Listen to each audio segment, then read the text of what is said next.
So let's outline the parameters here. As we see it, the four guys we're going to look at today are Clark Lee from Vanderbilt, Sam Pittman from Arkansas, Billy Napier from Florida, and Shane Beamer from South Carolina. Before we get to these four, though, John, aside from this quartet that are either hot seat or hot seat adjacent, do you see anyone as maybe being right near these four, as kind of being in the on-deck circle of, we're not going to discuss them today, they're not on the hot seat at this moment, but keep an eye on these guys maybe throughout the course of the season, or at least into 2025, as maybe, stepping up to the plate into the hot seat in the future? Yeah, I mean, as you mentioned, the hot seat is never that far away. You just might not talk about it. It's you just kind of keep it in the closet, but it's there in the house. I mean, it can appear very quickly. So I think you look at say Oklahoma, Brent Venables. Now, he may lead the Sooners to a playoff against a brutal schedule. That's unlikely. But he starts out 6-7 or 5-7 first year, lost 7 games, I think. And then last year bounces back with 10 wins. But a losing season at Oklahoma creates an image, and that's not a good image. And Oklahoma doesn't have a history of suffering through ineffective coaches. So it may turn out to be an aberration. He's got a really good defense back this year, and he's a defensive-minded coach. So he may be fine. He may get a contract extension.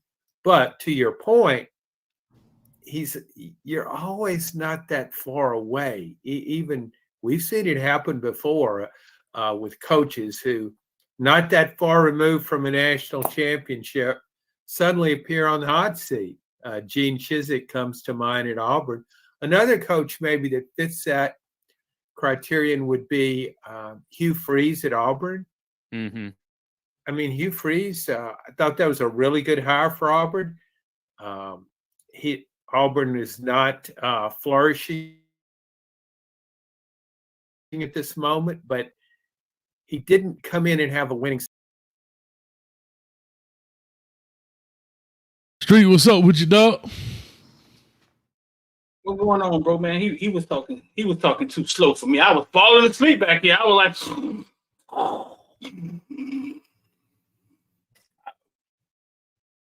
oh, my bad. I was falling asleep. Yeah, dog, he was talking way too slow for me, man. Shout out to homeboy, man. You know what I'm saying? Appreciate y'all for our intro, but I'm back here. Shout out to everybody in the building, man. This Hayes Street, man. We at Cabo St. Luca, or whatever it's called. I don't know. We back to where we started, I guess, man. We having a good time. Private jet back in the air, man. We put the game down for a minute. My dog over there. Shout out to Street, man. Great sport. Took that butt whooping like a champ. Woo! Forgot to close the game. Woke up this morning, jumped on the sticks, and the game was still open. 76-8. No, 78-6. Get it right now. Man, petty, man. That man petty as hell, man. My name Petty Pendergrass, brother. But no, man, it was fun. I had fun with it, man. And man, we're going to do some more. Like I say, we like to give people a taste and have a good time with it, man. This is Hayes Street, man. I'm Coach Hayes, and that's my dog over there. East Street. And we about to make this thing happen, man. We talk about this. I don't think we ever talk about this, like what we do on this show. I think we both love sport. I really I'm in love with football, right? I like sport and the competition part, but we like to bring up daily topics. Sometimes it is college football related, maybe not. And maybe sometimes just regular news stuff. Like yesterday we talked about the young lady being shot by the police officer in Springfield, Illinois. It's just what it is. So we just want to kind of give people a taste of what it is. I think we don't mention that enough so they know. Because sometimes they see football or Footballville and they think it's going to always just be football topics. And sometimes it may just not be. But life goes on and we just like to have fun and we like to learn, man. What's your thoughts on it? Nah, it's I think media is turned into that. It's media, it's culture, it's colorful, it's what you want it to be. Right. I mean, the only reason it was stringent is because the platform was only what we saw on TV. And the creators of it thought that was the most effective way to give to give media, you know what I'm saying? Give off media. I mean, but no, bro, with us, man, it's gonna be a multitude of things. Like yesterday, we talked about the shooting. I'm hot. No, accidents, I'm all right. I'm hot. I mixed up the Air saying with I got two different sayings together. Yeah, it's pretty bad. Yeah, shit, I'm hurt too, to be honest with you. So no, man, it's sports and it's culture, and if it's not your cup of tea, then get out of here. What you doing here? You know what I'm saying? We done got the goddamn PlayStation going, boy. You know what I'm saying? Coach A 66. What we trying to be young as we could be for the longest. Well, we done spent $1,000 between the both of us trying to entertain y'all. I be stuck on that motherfucker. Take us 5 months to make that up. But but it's all good. We do have fun with it, man, and all of that stuff. Let's get into this, man. It's Thursday come around. Matter of fact, I got some news before we kind of get started. Some news. Street, yeah, man. You know, I do the annual college football fantasy league. Most people think about NFL fantasy. Well, Coach Hayes doing college fantasy, and it's all legit. This is year 3 now, I believe. Year 3. Let me go ahead and throw it on the stage right here. This is the college fantasy right here. We have 3 different levels. We had it, and it's 9 times your money. 25 for 225. We only do winners now. Ain't no runner-up. The money ain't big enough for runner-up. Now, I want to do $1,000 entry, and we'll have a runner-up for that. But I don't know if that's too much for everybody right now. We'll see. We'll get a taste of it. But 25 for 225, 50 for 450, and 100 for 900. Come on, dog. I think that's good. That's good odds. It's an app and everything. You can download the app on your phone, all of that stuff. All you got to do is cash at me for whatever level you want. $ Coach Hayes football. If you want to be in the $25 one, put $25 and make sure you put, well, I know it's $25 what you give me, but in the memo section, put your email. That's how you get the link. I need your email. People just be sending me $25. I don't know who Big Dog 225 is. Big Dog 225. Hey, Big Dog 225. Kane Nation 1437. I don't know who these people are. So you got to be able to put your email in there, and you'll get the link. You know, within the hour, you'll get the link and check your spam folder as well. Street, you trying to get in there, man? I'm jumping in this year, man. I ain't want to hold your stuff up before, man. I'm not great with things like this, you know what I'm saying? As I become more organized and a little settled down and you know what I'm saying? But I'm the type of dude, man, I have last week's roster still up there. You know what I'm saying? Like, dude done jumped in the transfer portal. I got him at starting quarterback. But I'm going to jump in. You've been doing it this long, man. It's several. Y'all look like y'all be having fun. I'm going to get in there, though. Come on and jump on in, man. Go on and get in, start. Kick it off with $1,000 one, man. What I win? How much I win? Let me see. $9,000. How many people be in there? It's 12-team league. 12-team league. So, like, say if we had 24 people that paid $25, it'll be 2 different $25 leagues. It won't be 24 people in the same league. It's only up to 12 teams. And we do the draft. The first draft is already slated on the 18th of August. So you only got to beat 11 people? You only got to beat 11 people, dog. You get 9 times your money. Well, that ain't bad, boy. Yeah. Yeah, you ain't got to beat the world. You got to beat 11 people. That ain't bad, boy. I got Kiki on my side, too. Yeah. And we got it so good, I think the top 8 make it in the playoffs. So if you the bottom 4, you out of there. You know what I'm saying? So I don't know. Like I said, we'll definitely throw it up there, man. We do the draft live with one of them, that kind of stuff. It's a lot of fun. I'm gonna tell you this though, Street. You definitely gonna watch football way different than you watch it now. You gonna be looking for the running back. Well, you already know. Oh, hey, I had a dude last year got hurt on the 3rd play of the game. Hot, dog. Hot. It make the season a little more interesting, dog. It does, dog. You start watching all kind of games, and it's only Power 5 teams or Power 4 teams, and then the independent, like of course Notre Dame and so forth is in there. So no, you can't go to Liberty and get the quarterback Caden Salter from Liberty and think you're gonna light it up. So chill out. But no, it's all professional. They got an app and all that stuff, man. So you can definitely go ahead and put your stuff in, get it going, and we'll talk about it. I'll bring that up as my sponsor for the day. 246 in the building and climbing, man. Let's get into this thing, Street. Who is the first head coach to be fired in 2024? On3 came out with an article about it, and that thumbnail that you see is definitely on my side of the street. Is they have Sam Pittman, Billy Napier, Mario Cristobal, and Ryan Day. What's your thought? They have Sam Pitt. This is just the people on the thumbnail, not a particular order. Sam Pittman, Ryan Day, Mario Cristobal, and Billy Napier. Sam Pittman from Arkansas, Mario Cristobal from Miami, Sam Pittman, Ryan Day from Ohio State, and Billy Napier from Florida. What's your thoughts? That Billy Napier boy is crazy, bro.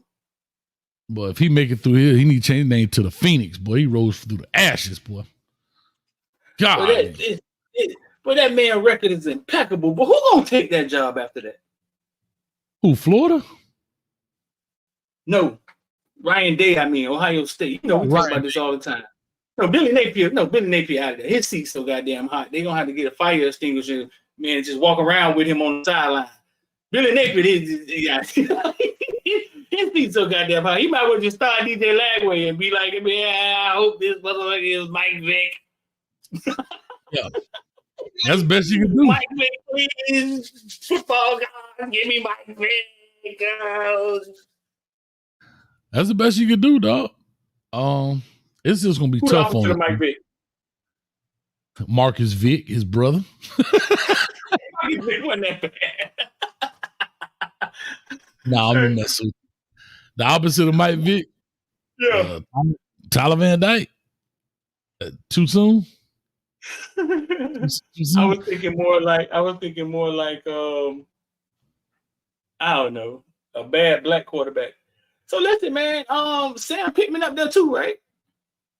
Sam Pittman up there, man. I actually like Sam Pittman, man. He actually went 9-4, bro. Yeah. Sam Pittman is suffering again. I know I bring this up, but Sam Pittman is the only one, in my opinion, not my opinion, I say this all the time. He's a coach who was an offensive line guy, right? Follow where I'm going. Mm-hmm. Wasn't a coordinator, and now he's suffering at the hands of his coordinators. He got to strike. He got to strike gold twice. That reminds you of something I used to be saying all the time. Mm-hmm. He's been there 4 years. Mm-hmm. He went 3-7 in 2020. That's a throwaway season. Then he came out 9-4. Mm-hmm. Then he went 7-6. Then 4-8. Like when you start going backwards, I think that is like the death spiral. Death penalty, dog. Death penalty. And so that's just kind of what it is, man. Unfortunately. But that's just what it is. And I think Mario, now Mario being up there, we're going to get into Mario, right? Our feelings on Mario. We'll get into that. Of course. But no, bro, I think the Ryan Day is crazy. I think that is just high level business. Like, who takes that job after Ryan Day? Like, is that a good job? Like, do you take that job? Of course you take that job. You have no choice if you have opportunity. I will say this about Ohio State and their administrative part of it. They've gotten it right for the past 25 years. The program, the coach, if Ryan Day is fired, this will be the first time in the past 20 years a coach was fired because of his on-field stuff, not because of the off-field. Remember, Jim Tressel, right? It was a bunch of stuff going on him with Maurice Clarett. Then, of course, you had Urban Meyer and his stuff going on. So they've had a lot of consistency. You get what I'm saying? Mm-hmm. But the program never suffered because I think they always hired the right guy for the job and they kept it going. Who that person would be, I don't know. Is it a Brian Hartline? I don't know. He wasn't I guess he is the coordinator on paper, but I don't know. See, Ryan Day was leftover, but except Luke Fickell, the 1 year they had, and they didn't play with that. Luke Fickell had 1 year and went 7 or something. They were like, "Get your behind up out of here, bro." Right, and got him up out of there right away. Yeah, see, they ain't played with it like they ain't played with it like, okay, let's see how long you can maybe mess this up, and then we got to rebuild it. Now we're gonna give you 1 year. Now you got to go. You got to go. Not our standard. Get out of here. Let me show you something, dog.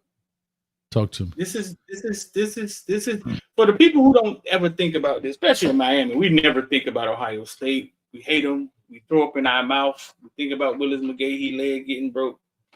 Yeah. This is dog. Look at their record the last 10 years, bro. Yeah. I want to blow it up and make it bigger. They have averaged 1.5 losses. 5 losses, 1 loss. What is this? 1.5 losses the last. Bro, look at years? look at the ranking. College football highest ranking: 1, 2, 2, 3, 1, 6, 5, 2, 3, 4. Bro, So Ryan. that's at the end of the season. Yeah, Ryan. No, the highest they were ranked at one time. Right at the final ranking, Ryan Day, his first year was 6, second year 2, 3, 6, 4, 7. But I'm just saying, bro, like I understand the Michigan thing, and I think he'll be all right if he beats Michigan, because that's usually where that one loss came from. You know, that second loss comes in maybe a bowl game or maybe in the playoffs, something like that. But yeah, the national championship. When was the last time they won it? With 14, I think it was 14 with Urban Meyer. With the running back, Urban Meyer. With the boy at the side. Just scoot it over. It said to the right over there. Go to the right. Scroll. Get that ad. I don't make the screen so big. I don't know how to navigate it. I made the screen so big.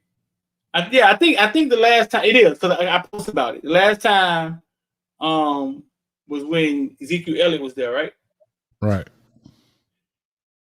If in the comment section, if this is your team that you root for,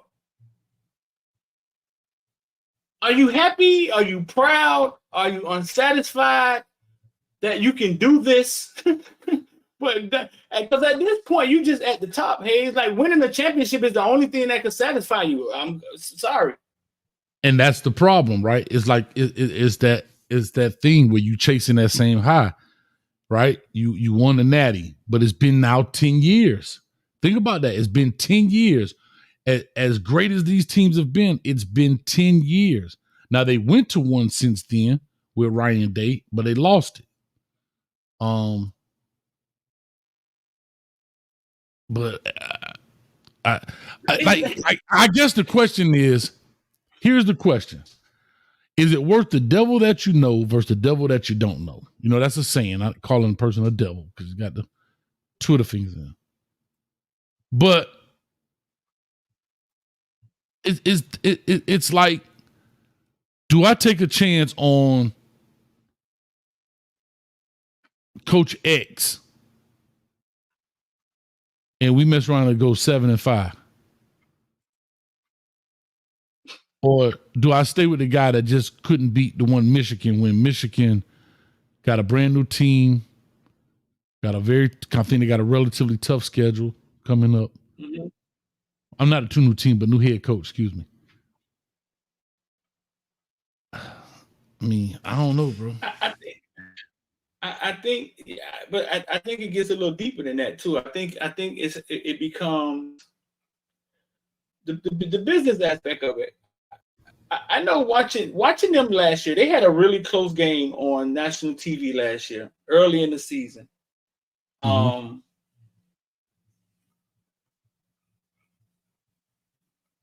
And after watching that game, I didn't think they were going.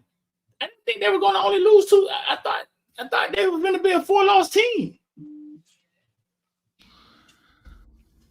You know, and I'll say this, right? When you look at football, it's not easy to win. You can have all this great talent, but it's not easy to win.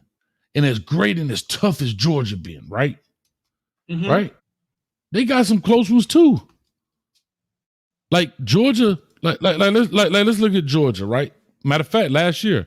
But let's go back to 2022, right? They won it in 2, right? 2022, right? I don't think it was that many close ones that year. No, bro. 26-22 against Missouri. Remember Malachi Starks had to chase the dude down? Oh, yeah. They was down 21-0. Yeah, I interviewed Malachi Starks. He talked about that. Yeah. Yeah. Bro, Tennessee 27-13. I mean, it's got good at the end. Bro, Kentucky 16-6. 16-6. Like, so you're going to have some of those games. The true winner is the ones who still win it. So, right. Shout out to Clint Moss. Right. I watched the Notre Dame game. It was game 4. And when I watched that game, 17-14, they look anemic. They didn't look, and then they end up with only 2 losses again. Mm-hmm. Like you know what I'm saying? So is it the conference? Yeah, it's battle, it's injury, it's depth. It's a lot to win, bro. It's a lot to win. And that's why I tell people to go undefeated is such a rare thing. And we got people out here saying teams are going undefeated. Like, guys, wow. Real quick, man, can we get a clap up to one long-time viewer here, man? Shout out to Anthony in the building. Coach, I have some good news. My brother and his fiance just had a baby girl about 12 hours ago, and you still hanging out with us. Come on, man. Clap it up for Anthony in the building. You could be at the room celebrating your niece or nephew, I'm not sure. Oh, girl. So niece, excuse me. Your niece, and you still hanging out with her. You're probably hanging out with us in the hospital. So turn your phone around to your niece, and Coach Hayes and Street say, what's going on?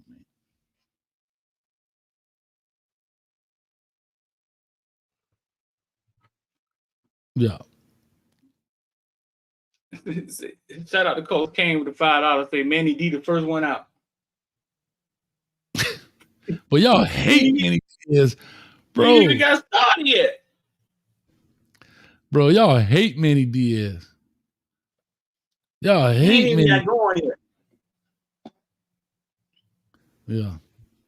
No, so nah, that's we got kind of I just wanted to dig into Ohio State, no diddly, and people who never thought about it, like, look, dog, the most losses in the last 12 years was 2. 2, dog. 2, and they about to fire their coach.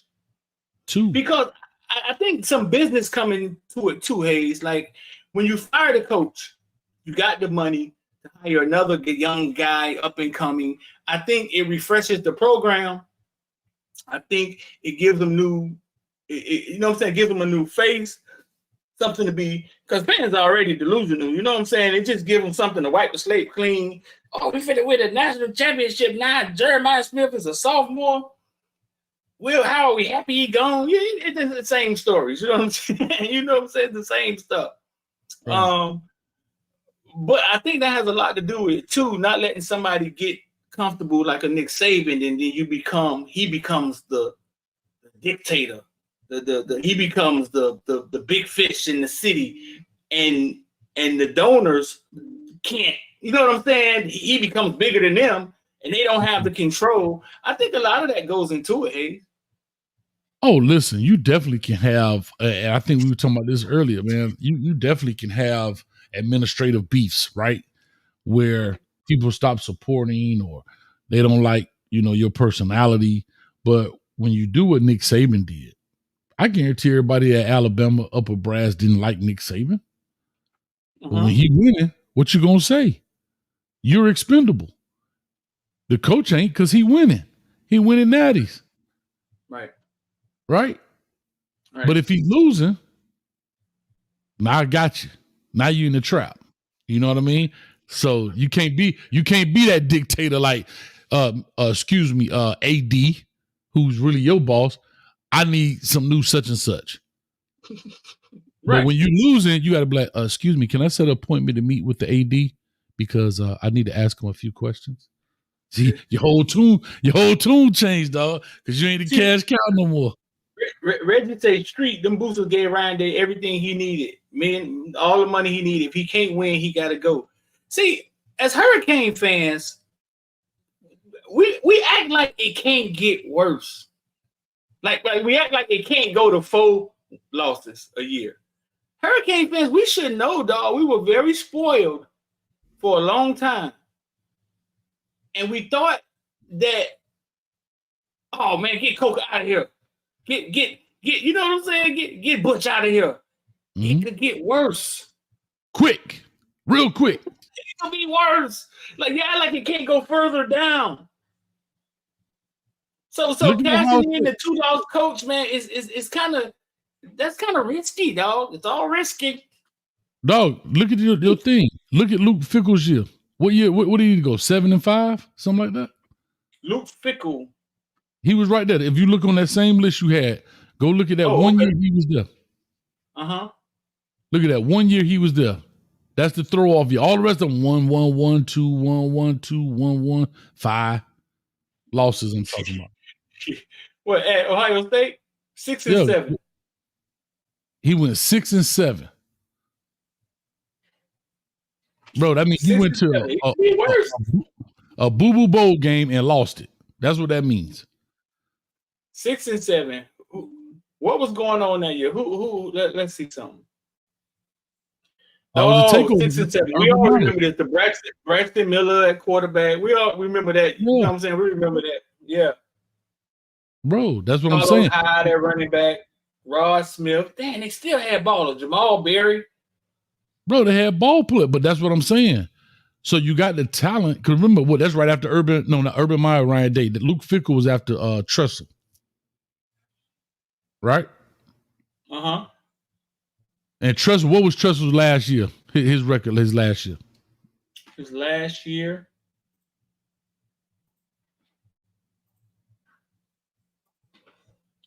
Tressel's last year was Tressel robbed us, dog. 12-1. Thank you. You go from 12-1. Then you go 6 and 6 to get in the bowl game and lose. And then what happens when Urban Meyer come in the next year? The cleaner. That boy, the cleaner, boy. 12-0. Thank you. That boy don't mess around, boy. He don't mess around. He missed the U-turn.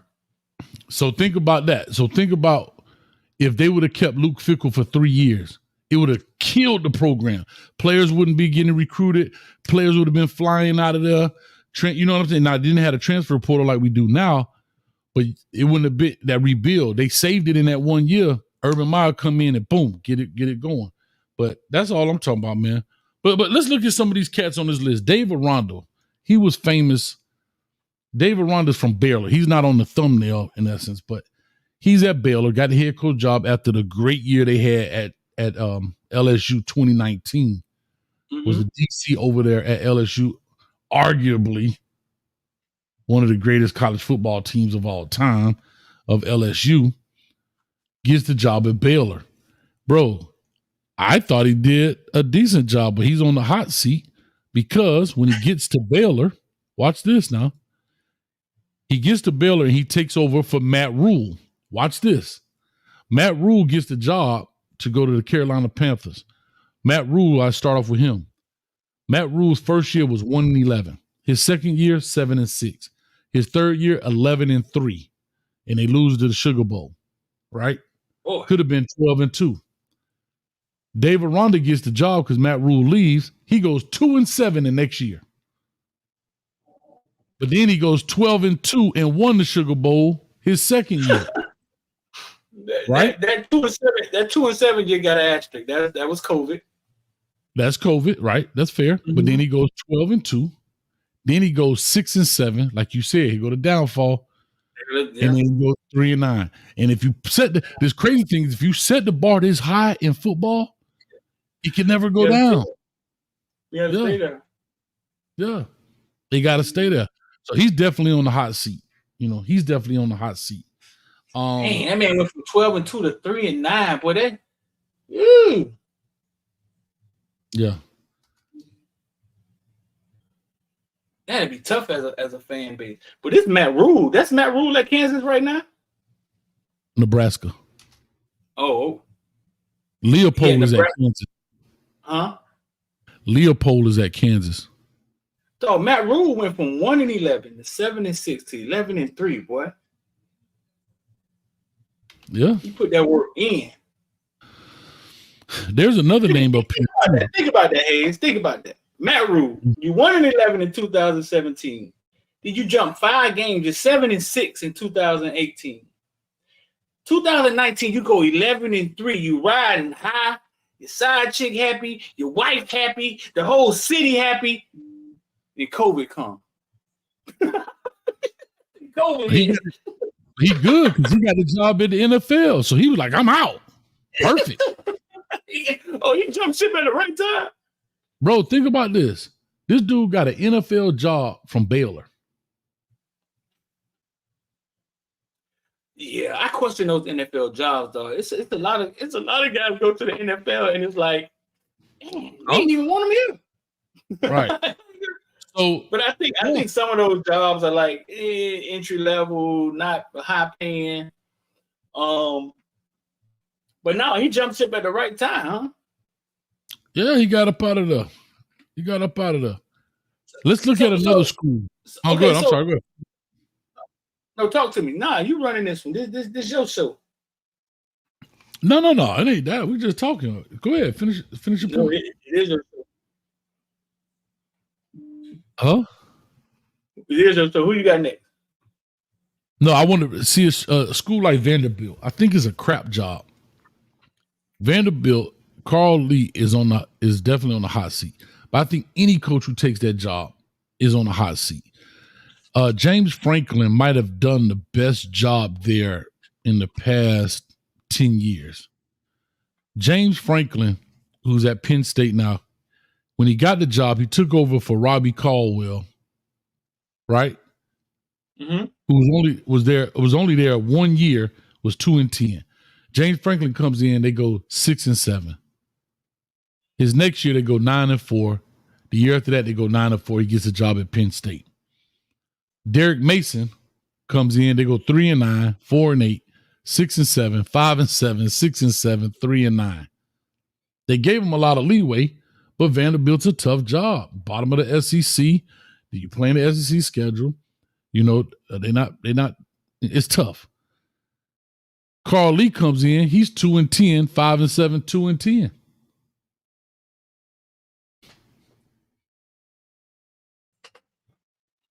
So I guess people take those jobs because they're like, if I could get 8 wins out of this team, I can get a bigger job. A better job, if that makes sense. That's tough. That's tough to be at Vanderbilt in the SEC, though. That's tough. Yeah.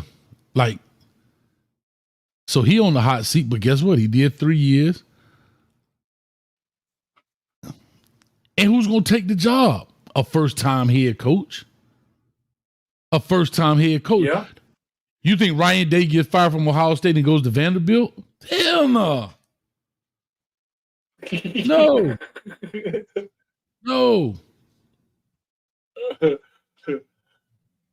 Dog, 94 at Vanderbilt, dog, is impressive. Yeah. James Franklin, that's impressive. 94 2 years in a row. Yeah. Hey, check the back chat right quick, Street. So, yeah. So with that being said, Vanderbilt is a tough job. Who takes that job? A guy that is a coordinator for a big time school. and he want to get his first head coach job. That guy. So, those are the guys right there that I don't know if you could ever be truly successful at Vanderbilt in the sense of college football. You could be successful compared to other Vanderbilt teams, but I don't think you'd be successful at Vanderbilt. I think Vanderbilt is truly a stepping stone job. You do great, it gets you a job like James Franklin. You do bad, you're going to get fired. And now you got I don't know if you want to say it's a blemish on your record, but I guess my only question is, where do people go? Derek Mason is the head coach now at Middle Tennessee. He was the DC at Auburn, I want to say. And then he was the DC somewhere else after that. I can't remember. But he doesn't get the head coach job again. So I don't know what Clark Lee is going to do about it. So that's tough. I like Derek Mason too, though. Yeah, and he went. I remember his interview at the end of that game, the end of that season.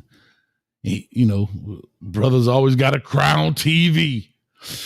I fight hard.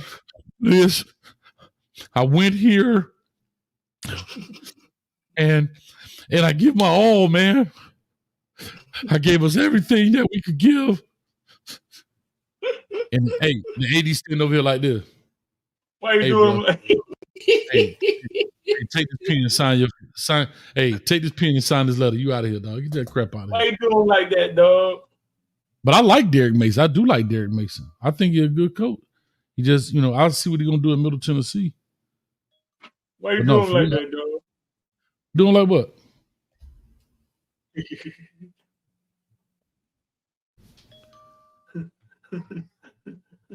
And then Derek Mason went out crying, dog. I'm fighting for my life here, man. I got a program. Don't nobody want to come to. All y'all talk about is the baseball program over here. Golly, man. I'm fighting for my life. I'm fighting for my life over here, man.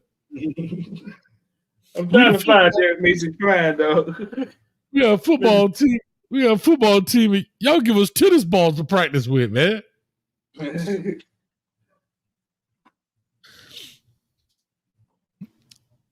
It's that interview. I don't know if you can see it. Shout out to the B in the camera. LMV. I got to give him some love right here. Cuban Damas. He says, Coach Hayes is a fraud. We found out he's a Michigan fan. Well, I whipped Joe behind in the game yesterday with Miami versus Duke. How about that? Cuban Damas. And the kitchen is open. You're welcome to come to the kitchen. You say you're a Michigan fan, dog? I don't know, dog. This guy here.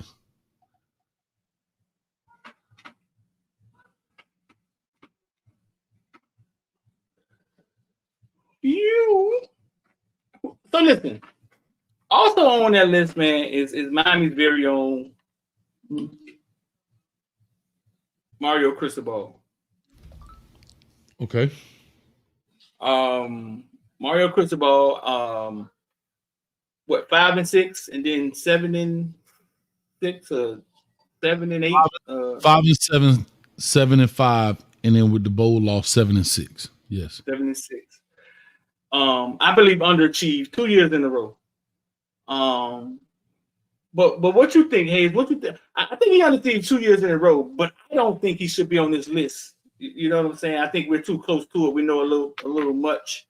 I think he set himself up this year to bounce back. But definitely underachieved 2 years in a row.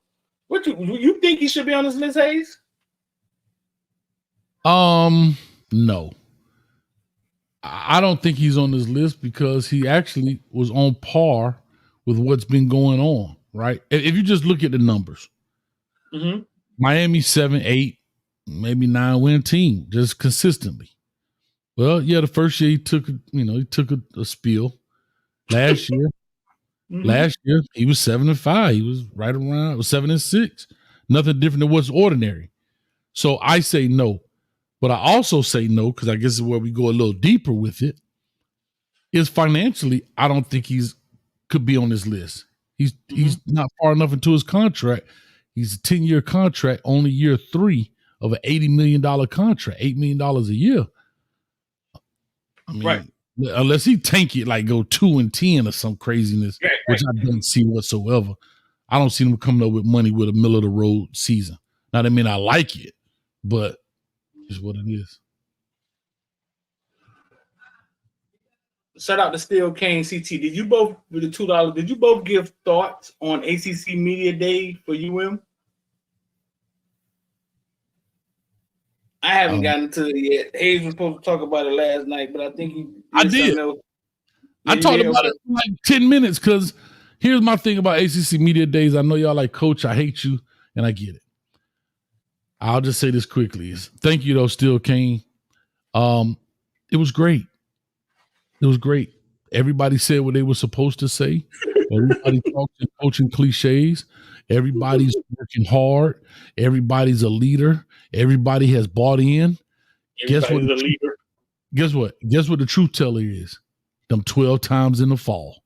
So, yes, they've done and it's not a crystal ball, but just ACC in general, right? I get it. You know what I mean? And so everybody says what they have to say. It's a media thing. But I can guarantee you this. All coaches would rather be at their facilities practicing than have to fly to this, spot to talk about their team. So coaches hate that stuff? They hate it, dog. Because it's a bunch of softball questions, Like they asked Mario, did you get your Cuban coffee this morning? Like,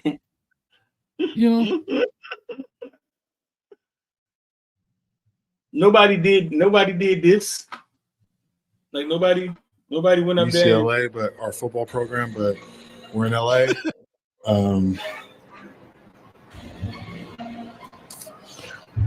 It's us and USC. We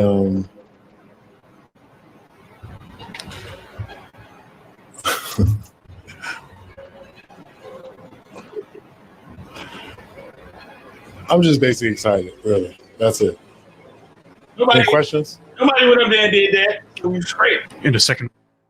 I'm sure you guys don't know too much about UCLA, but our football program, but we're in LA.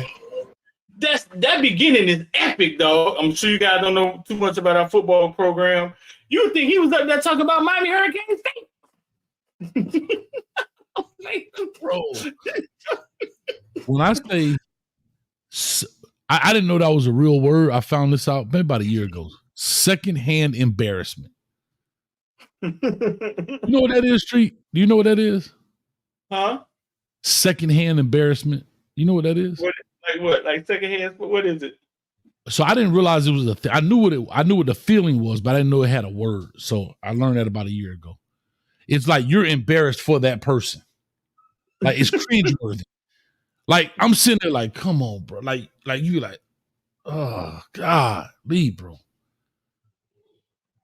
Like you couldn't come up with nothing. Like you are like you're an 8-year-old at the school play and you just forgot your lines. Come on. I don't think he. I think he maybe thought he was gonna go up there and they was gonna start throwing questions at him. I don't think he realized he was about to go up there and give a address.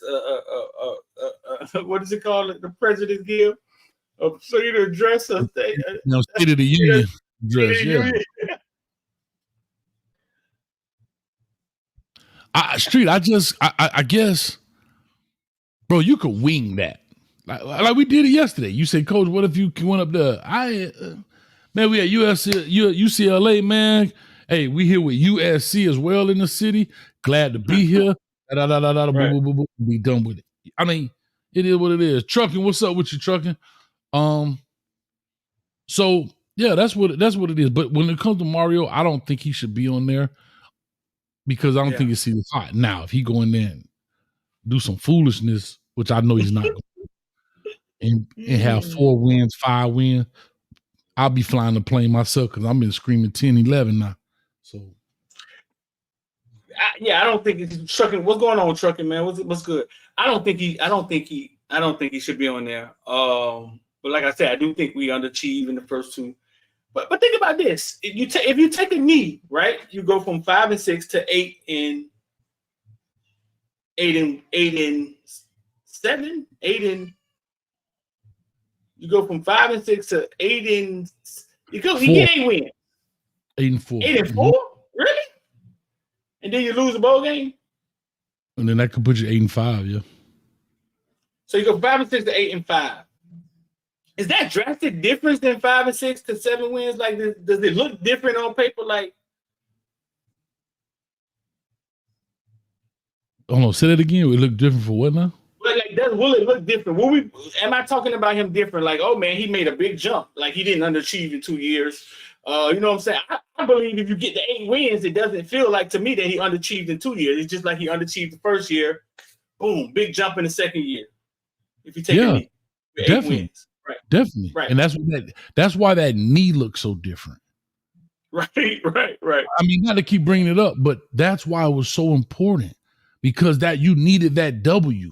Now, luckily, Coach Cristobal has the recruiting prowess to make it happen. But imagine if you have that 8, it looks better. Optically, it's better. You understand? Yeah. It's win. So instead of you being 7-6, you're 8-5. Coach, you coached college football before. Does him winning the recruiting battle in recruiting season, is there value there that keeps you with, Ohio State just doesn't care about shit like that.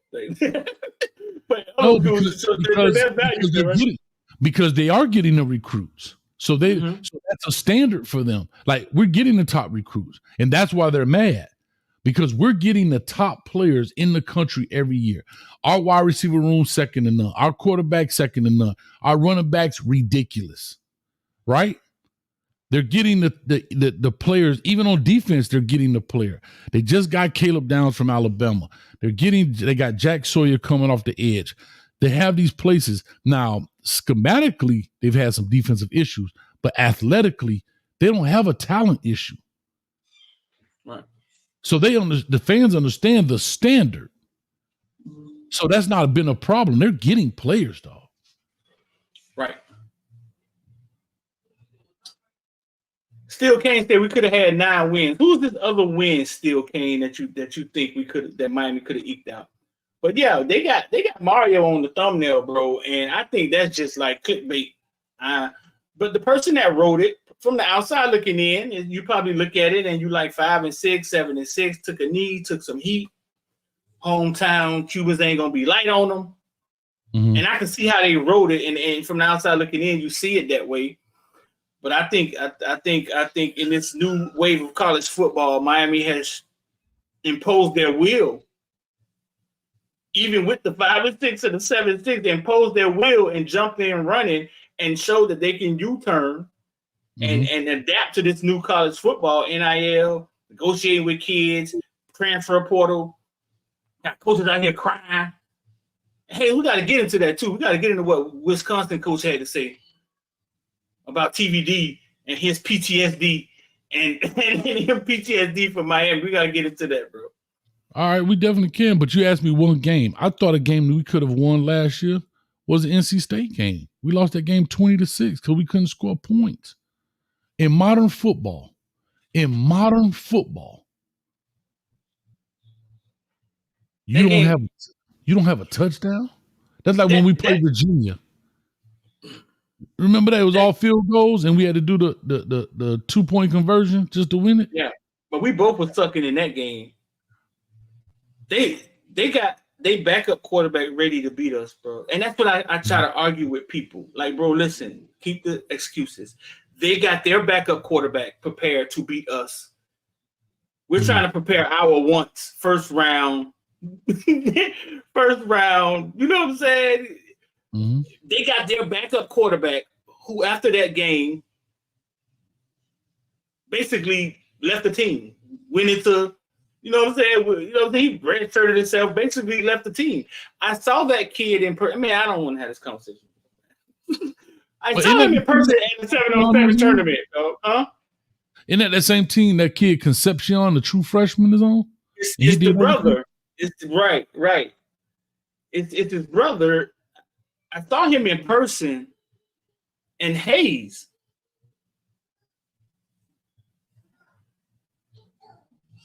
He looked like a slot receiver. Not one that lift weights either. He looked like a slot receiver that skipped the muscle milk. Bro, he beat us. He scored and we couldn't score. Right. That's why I don't know if we could have won that game. That game was one of the most frustrating games I've sat and watched the Hurricanes play in a long time. I walked out the house. I had to go walk down the street, bro. I didn't understand what I was watching. You talking about NC State, right? Yeah. Yeah, mm-hmm. We couldn't score. Like, how you can't score in college football today with the time. Listen, we could talk Tyler Van Dyke, we talk all that, but what bothered me was they used a young man like Concepcion who was a freshman, and we have a Brashard Smith, we have a Kobe Young, we have all these players, and they use one little dude to get busy. Yeah. And I'm still not mad at Lance Guidry. You still held him to 20. I think that's fair, believe that or not, in today's football. And your offense is not contributing to you. They're not adding points and creating pressure and creating different scenarios by having to look at the scoreboard and say, okay, we got to do this different. Like, I think the offense contributed to their 20 points. I don't even remember. But that's what I'm saying. Like, so defensively, it was great, but I don't care what anybody says. Defense can hold up but so long. You understand what I'm saying? Like, it's only but for so long. There's leaks and it's like the wall that the dam that's cracking. It's holding the water back, but there's cracks in. That's how defense is. Eventually, the water's going to seep through and some more water, and eventually it's going to be a breakage, and then that's what happens over time. Alpha, what's up with you, baby? But, yeah, that was a frustrating game, bro. That was a frustrating one to watch. Yeah. So that's tough right there. Talk to me about the matter of fact, Luke Fickell. Speaking of Luke Fickell at Wisconsin, what did Luke Fickell say in regards to Tyler Van Dyke? Because I didn't see the whole thing. Luke Fickell came out yesterday, I guess, at their media day. Let me see. I'm gonna pull this up. Right, came out yesterday at their media day and literally said Tyler Van Dyke problems was mayhem at Miami. Tyler Van Dyke got PTSD from what happened to him at Miami. I'm gonna put it in the back chat for you. Having three different offensive coordinators, being confused the way they want to use them. Basically, Tyler Van Dyke's shortcomings was Miami coaching. That's what he literally said, bro. And I was like, whoa, wait a minute. Coaches don't usually talk about coaches like that, Hayes. That caught me off guard a little bit. Yeah, apparently they got some kind of beef. Let me see. Feel like Miami beefing with everybody. So I'm reading this thing here. It says, make no mistake about it, Wisconsin coach Luke Fickell is no fan of the University of Miami and his coaching staff. Fickell blames the coaching regimes of Manny Diaz and Mario Cristobal for the deterioration of Tyler Van Dyke's career as a Hurricane. Yeah. The quarterbacks keys to the Badgers offense and will run his second Power 4 team in as many years. Fickell said Miami coaches held him back and prevented him from being the quarterback that he is capable of being.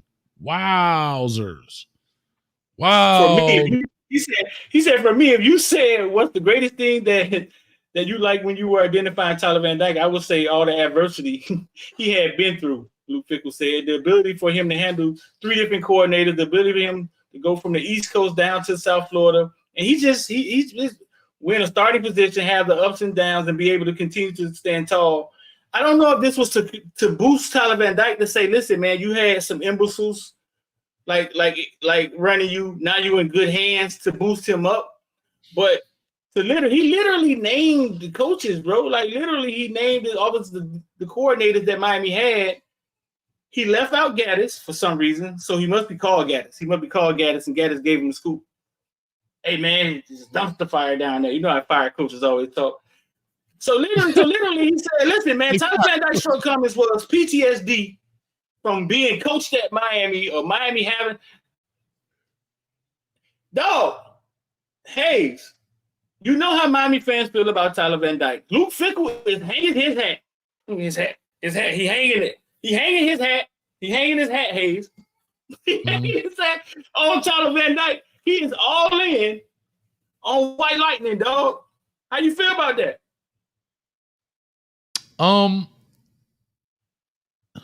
Actually, you know I like to have quick comebacks, but the Angry Ape got the best one right here. If TBD was traumatized by 3-0 season 3 years, what makes them think the fourth gonna be any better? God, y'all clap it up. Listen, y'all clap it up for the Angry Ape, dog.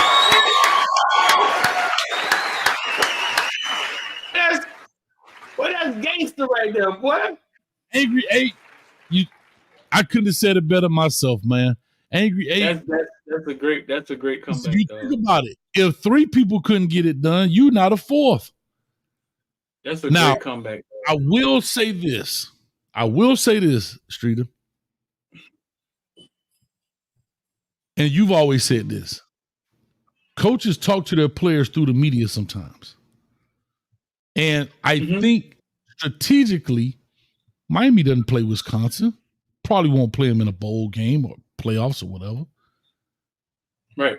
He doubled down to show this guy that if you're going to be the signal caller here, I got your back. Right. Footballville mama stepped in the house and no, you're right. You're right. The hat fell off. I think that's what happened. Yeah. Mm-hmm. I think it has a lot to do with that. I think it has a lot to do with him talking life into his guy, which I talked to my lady a lot about being able to hear what people don't say. You feel me? Mm-hmm. Not what they do say. Being able to hear what they don't say. Man, I got a little dark right there. What's going on, man? Jesus Christ. Get myself together. Yeah, being able to hear what people don't say. And for him to have to get on that stage, right, and talk to his starting quarterback, I think it tells you where his worries are. Yep. There you go. So back to the Angry Ape is he sees what they saw, or he knows what they know, and he says, I have to double down, put this out here because, son, you the best we got. You got the best potential because I've seen you do it. So I know you can do it. Now you have to do it consistently. See, potential means you haven't done it yet. You possess the skill, right? But then once you do it, the bar goes up. It never goes down. Now you have to be consistent. So you have to go from potential to consistency, right? Potential means you haven't done it. Now that you've done it, how do you be consistent doing it? And that's what makes you great, right? That's what makes you great. And so he went for what he knew. He went for what he knew. Shout out to the Angry Ape, man. Great one, man. G&J in the building. G&J. I saw your comment, G&J. I saw your comment. That was perfect, dog. G&J. That was a perfect one, dog. Hold on. I got some PTSD. I got some JTSD, some G&J trauma syndrome disorder right now. G&J said I was finna get cooked yesterday, Street. By who? You. Shit. Boy, took it out to the woods, shit. Messing around with old sorry Colorado. I told you. I need you to say in the comment section, G&J, I'm a fan, coach. I'm a fan of you, Coach Hayes. That's what you G&J, no. G&J, we still up 2-1. Don't listen to the light skinned dude. We still up 2-1, G&J. We still up 2-1. I picked Colorado. I picked the team that full of G5 kids. Ellen, I'm trying to recruit some ladies. And he put his hands on me. Ellen, I'm trying to recruit some ladies for your she shed that I built you. Ellen, remember I built you a she shed. Nah, we still 2-1. I tried to get some get back today. He playing like, you know what I'm saying, the light skinned dude always took his ball and went home. Now my mama said I can't come out today. He talking through the shades. Man, sometimes you got to lay back street and just eat grapes as your winner and eat you grapes. All right, let's talk about the real man of the hour here. I think the man of we didn't get to Sam Pittman. Let's go to Sam Pittman. Sam Pittman, I think, is out of there. He's gone. I'm not worried about it. Yeah, I think he's done. Sam Pittman, again, another SEC program, right? And Arkansas, right? Yeah, Arkansas. Sam Pittman comes in. We talked about him first, didn't we? We touched on it, but we didn't really go down his record. He a middle of the road. Okay, let's go. Chad Morris, 2-10, 2-8. And then Sam Pittman's come in 2020, 3-7, the throwaway year. People want to say he went 9-4, 7-6, 4-8. Like you say, you start here. We just talked about it, and that bar goes down. It's hard to recover. It's just hard to recover. And so I think he's out of there. But I do want to talk about this. If he's out of there, here's I think is an interesting dynamic. And there's a guy named Gus Malzahn. At UCF? Yes. You think he leaves UCF? He's an Arkansas guy. Uh-oh. He's from the state of Arkansas. Uh-oh. Remember, he high school ball there and all that stuff? He's an Arkansas dude. It'd be nasty work if he take KJ Jefferson at UCF and then leave UCF and take Ja'Cory Brown to Arkansas. That'd be nasty work. No, dirt work. That'd be nasty work, dog. Nasty work. So now that leaves that job open at UCF. What happens there? So forth and so on. I don't know. I just wanted to pose that question. I think Sam Pittman is definitely going after this year. I don't know that. I don't know their schedule. Let's see what Arkansas' schedule is. There's a lot of talk about. So they start off with Arkansas Pine Bluff. They go to Oklahoma State, UAB, Auburn, Texas A&M, Tennessee. Bro, this is getting tough. LSU, Mississippi State, Ole Miss, Texas, La Tech, and Missouri. They could walk out 7-5, 7-6, lost in a bowl game. I can see them winning 7 games, 6 games, somewhere in there. Just looking at it just off the cuff right there. But yeah, let's get to the man of the hour, man. I think he has the hottest seat. I think everybody agrees, whether we like it or not. The hottest seat. But broiled butt Billy, because his butt is broiled by now. Well, we had a name for Billy, didn't we? Flame broiled Billy. That's what it was. Flame broiled Billy. Flame broiled Billy. Dang. Flame. Oh, Lord. That'll be crazy. Reggie. They already had their coaching waiting. Harley Davidson Petrino. Bobby Petrino. Boy, you talk about second chances, a cat of 9 lives. But anyway. Flame broiled Billy. Flame broiled Billy.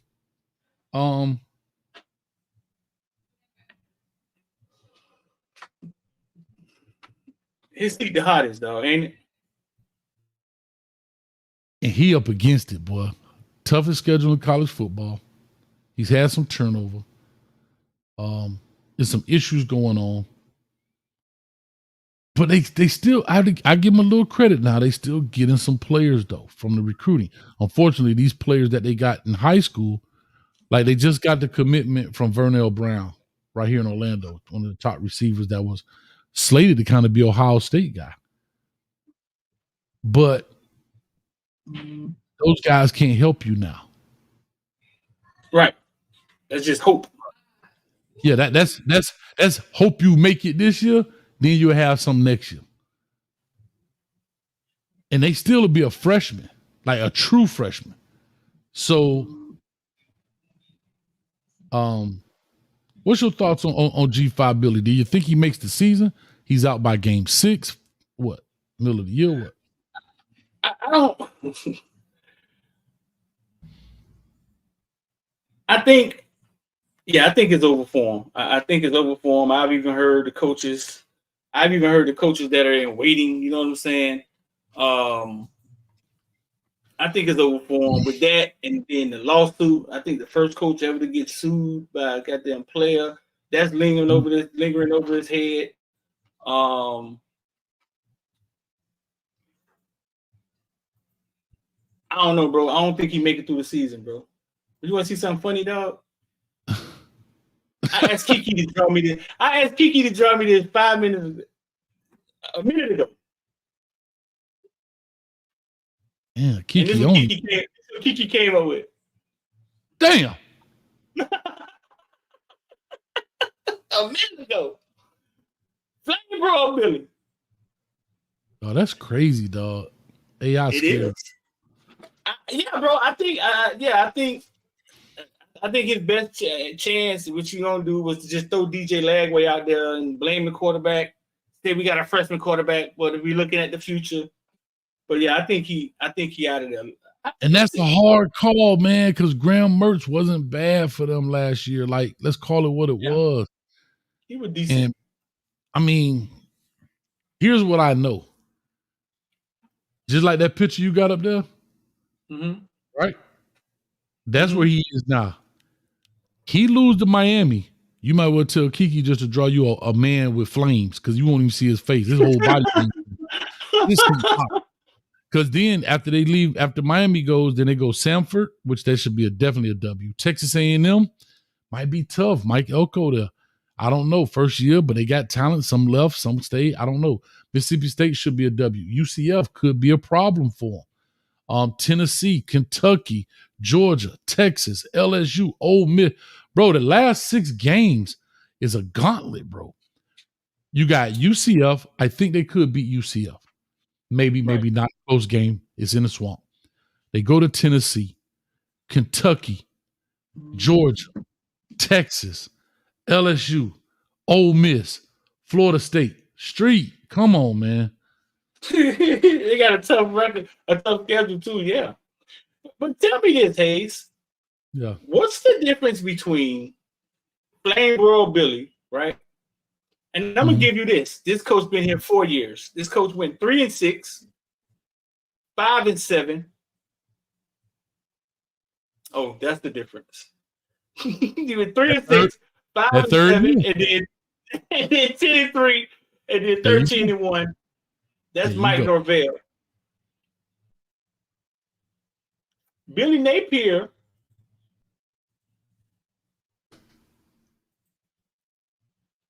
Six and 7 and 5-7, and he on fire.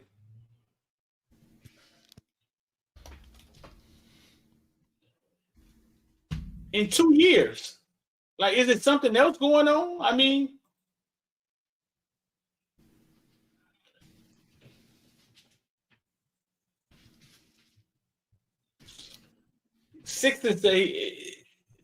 Mike Norvell went 3-6, which was COVID, then 5-7. Then jumped to 10-3. When the hell? I don't remember the 10-3 season. When the hell did Mike Norvell go 10-3? I don't remember that year. Oh, that was the year that they beat Jaden Daniels his first year at LSU. Then came back 13-1. But Billy Napier isn't getting that same leeway. 6-7, 5-7, and they want doggone. And Dan Mullen went 6-7 his last year. But 8-4, 11-2. I mean, yeah, Dan Mullen started running it in the ground. Chris Bradford say, and he beat Miami 3 times.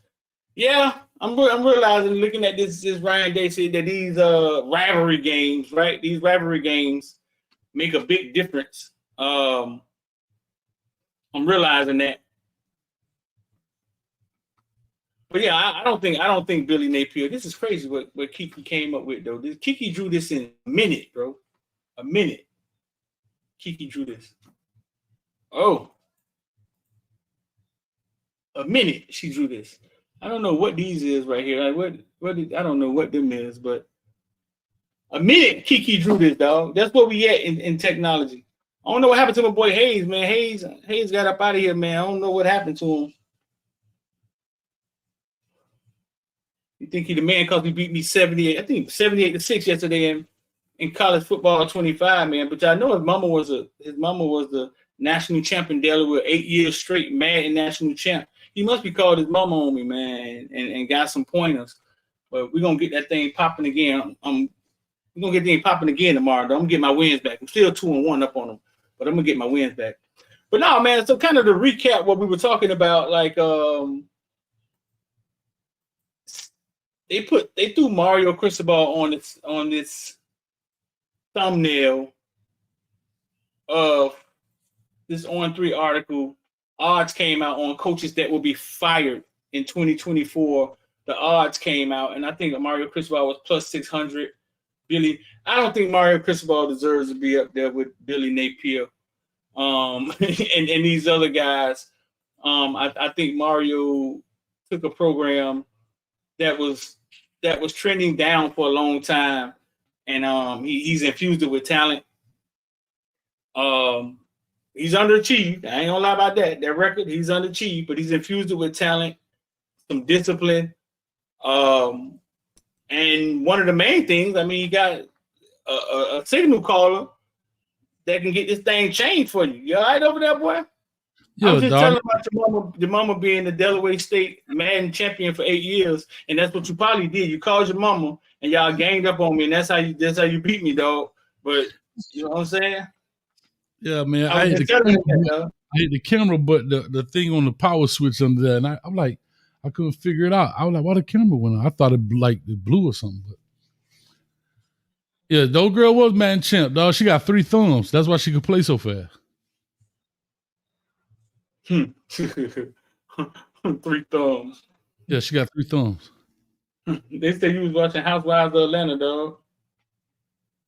Orlando, we're gonna start a new one right here.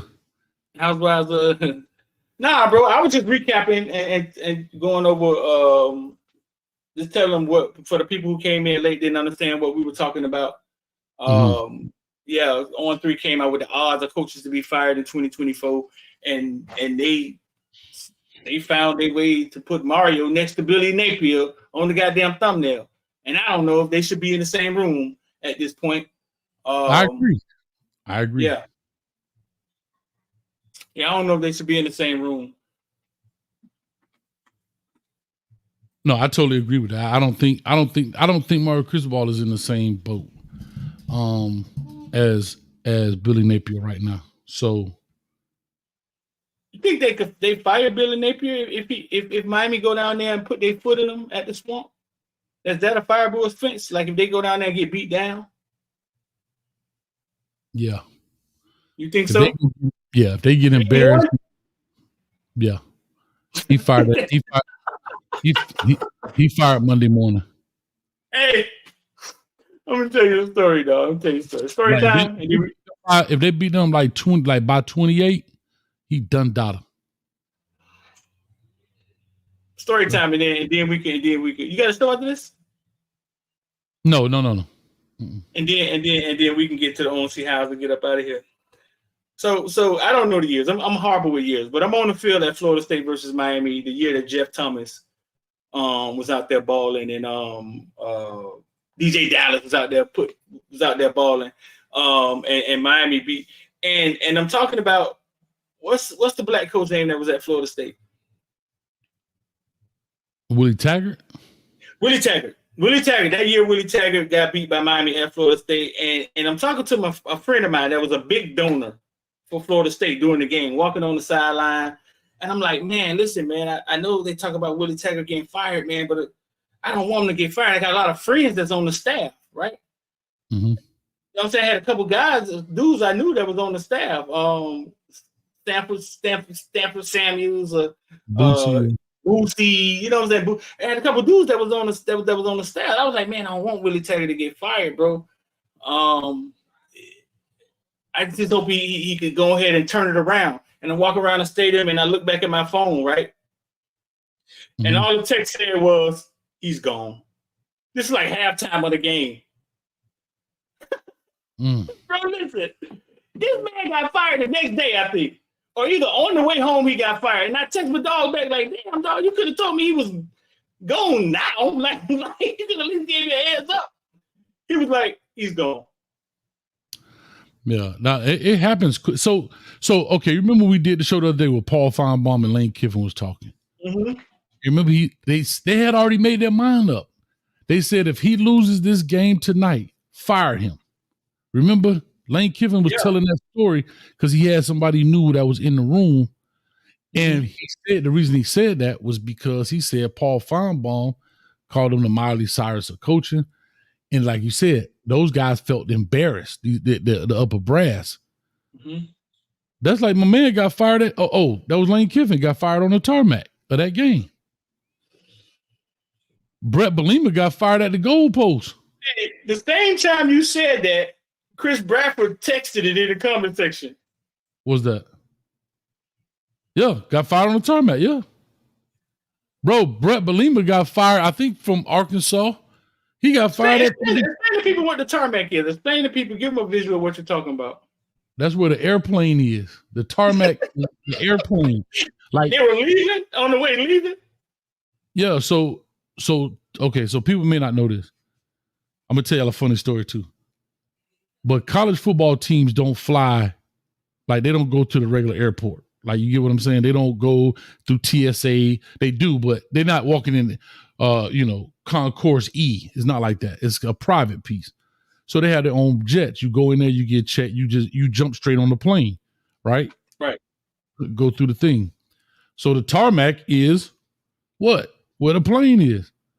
And everybody's on this. Everybody's on this plane. The boosters on the plane, the president, the AD, typically they're all on this plane. And so when the team flies, they flying with these people on the plane. Now, for big schools like that, they'll have a huge jet, you know what I mean? And so maybe those boosters or whatever are sitting in the first class section. The rest of the team is sitting, coaching behind. Right. Yeah, you get fired up. Yeah, you out of there. So guess what? Hey, man, we appreciate your service, man, but no longer fired on the tarmac. That's what it is. Out of there. So a lot of people, I would tell you, I just want to tell you this quick story, tell my story time. You know how in high school you had the two buses that take the football team, the offense and the defensive bus? You know, you had that street. You know, a parent had nerve to say one time, Coach, do they have an offensive and defensive plane?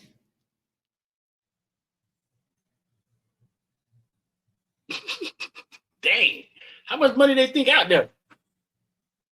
Street, what you think they're the L4? They flying behind each other like this? Bro, like what they think is like this. The offensive plane take off and the defensive plane take off together. See you when we get there. No, what are we talking about? It's exposure. I say it jokingly, but it's all exposure though. It's all exposure. But right.